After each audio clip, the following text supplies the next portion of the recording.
Hello viewers, welcome to our channel Bangaliana. আজ আপনাদের সঙ্গে আমাদের সকলের প্রিয় রসগোল্লার রেসিপি শেয়ার করছি। একদম কলকাতা স্টাইলের স্পঞ্জ রসগোল্লার রেসিপি শেয়ার করছি। বাঙালির সঙ্গে রসগোল্লার একটা অবিচ্ছেদ্য সম্পর্ক রয়েছে। শুধু বাঙালিই নয়, অবাঙালিরাও রসগোল্লা ভীষণ ভালোবাসেন। সমস্ত টিপস ফলো করলে সামান্য কয়েকটি উপকরণ দিয়ে আপনিও বাড়িতে তৈরি করে ফেলতে পারবেন একদম পারফেক্ট স্পঞ্জ রসগোল্লা। এরকম আরো অনেক রেসিপি দেখার জন্য আমাদের চ্যানেলটিকে অতি অবশ্যই সাবস্ক্রাইব করুন। পাশে থাকা বেল আইকনে ক্লিক করে অল অপশনটি সিলেক্ট করে দিন। আমি এখানে 1 কেজি ফুল ক্রিম মিল্ক নিয়েছি। দেখুন, আমি দুধের এই প্যাকেটটা ইউজ করেছি, দুটো প্যাকেট ইউজ করেছি। টোটাল 1 লিটার দুধ নিয়েছি।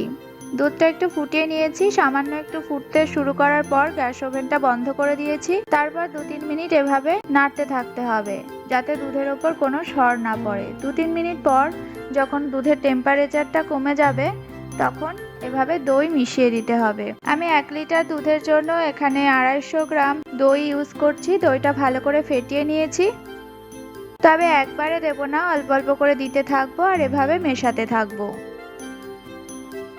দই দিয়ে ছানা কাটার জন্য ছানাটা খুব সফট হবে, তাতে আমাদের রসগোল্লাটা ভীষণ স্পঞ্জি হবে। দেখুন, ছানাটা ভালো করে কেটে গেছে, দুধ আর জল আলাদা হয়ে গেছে। এই সময় খানিকটা ঠান্ডা জল আমি দিয়ে দিলাম যাতে ছানাটা ওভারকুক না হয়ে যায়। এবার একটা পাত্রের উপর এভাবে ছাঁকনি রেখে একটা পরিষ্কার কাপড় দিয়ে ছানাটা ঢেলে দেব। আপনারা ভিনেগার দিয়েও ছানাটা কেটে নিতে পারেন, তবে লেবুর রস ইউজ না করাই ভালো, তাতে রসগোল্লাতেও একটা লেবুর সেন্ট থেকে যায়। ছানাটা ঢেলে দেওয়ার পর খানিকটা ঠান্ডা জল দিয়ে এভাবে ছানাটা ধুয়ে নিচ্ছি। আমি এখানে 4 বাটি জল ইউজ করেছি, খুব বেশি জল ইউজ করার দরকার নেই।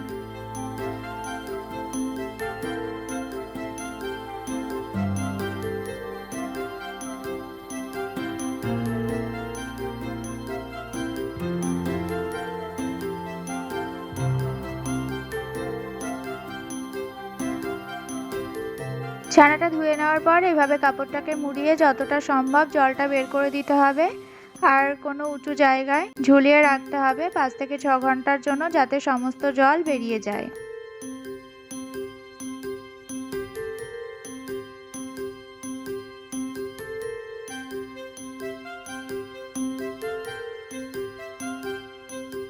চার ঘন্টা পরে একটা ভারী গ্লাস দিয়ে আমি এইভাবে চাপা দিয়ে রেখেছিলাম যাতে বাকি জলটা বেরিয়ে যেতে পারে। ছানাটা জলজলে হয়ে থাকলে ভালো মিষ্টি তৈরি হবে না।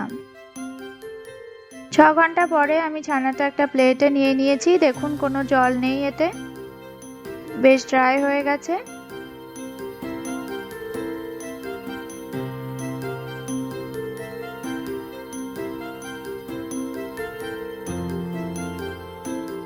এবার দিয়ে দিচ্ছি 2 টিস্পুন ময়দা। ময়দাটা অবশ্যই অ্যাড করবেন, ময়দা না দিলে রসগোল্লা অনেক সময় ফেটে যেতে পারে।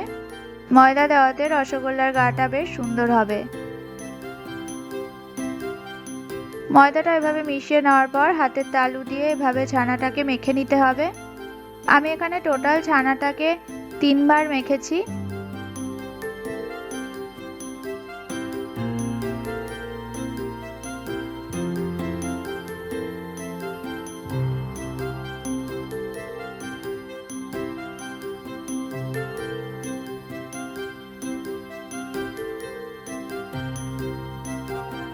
ছানাটা মাখার পর এভাবে হাত দিয়ে গোল করে চেক করে নিতে হবে যে ছানাটা ঠিকঠাক মাখা হয়েছে কিনা। দুবার মাখার পরই চেক করে দেখে নেবেন একবার। এভাবে হাত দিয়ে চেপে চেপে ছানাটাকে গোল করতে হবে প্রথমে, তারপরে হালকা হাতে সুন্দর করে গোল করে নিতে হবে।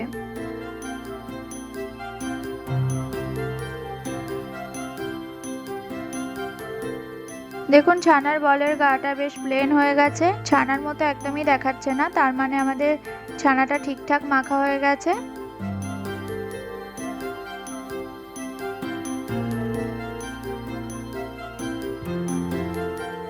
এভাবে হাত দিয়ে চেপে চেপে ছানাটাকে গোল করতে হবে প্রথমে, তারপরে হালকা হাতে সুন্দর করে গোল করে নিতে হবে।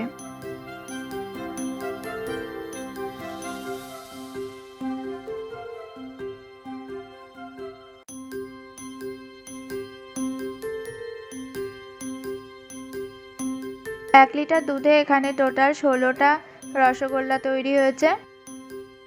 একটা পাত্রে নিয়ে নিচ্ছি 1 কাপ চিনি। 1 লিটার দুধের জন্য এখানে 1 কাপ চিনি ইউজ করছি, আর 1 কাপ চিনির জন্য দিয়ে দিচ্ছি 4 কাপ জল।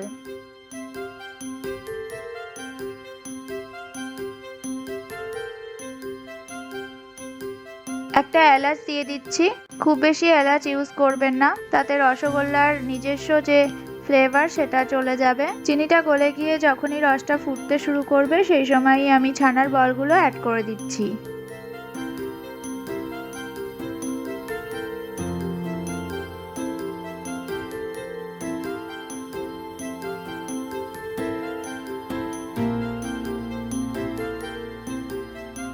ছানার বলগুলো দেওয়ার পর 15 মিনিটের জন্য ঢেকে দিলাম, মিডিয়াম ফ্লেমে দিয়ে রেখেছি। 15 মিনিট পর একটু উল্টে দেব।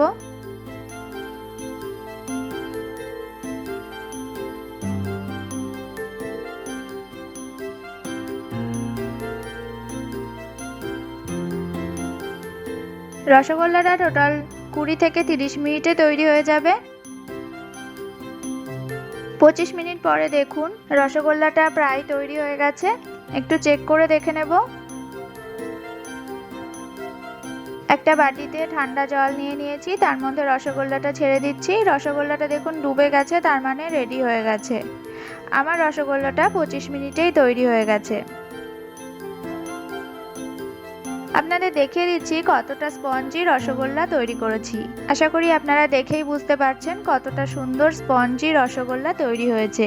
সমস্ত টিপস ফলো করলে আপনিও খুব ইজিলি তৈরি করে ফেলতে পারবেন কলকাতা স্টাইল স্পঞ্জ রসগোল্লা, সবাইকে সারপ্রাইজ দিতে পারবেন। রেসিপিটি ভালো লাগলে অবশ্যই একবার ট্রাই করুন, কমেন্ট করে জানান, লাইক করতে আর শেয়ার করতে একদমই ভুলবেন না। আর অতি অবশ্যই আমাদের চ্যানেলটিকে সাবস্ক্রাইব করে আমাদের বাঙালিয়ানা পরিবারকে আরও বড় করে তুলুন। ভালো থাকুন, সুস্থ থাকুন, থ্যাংক ইউ।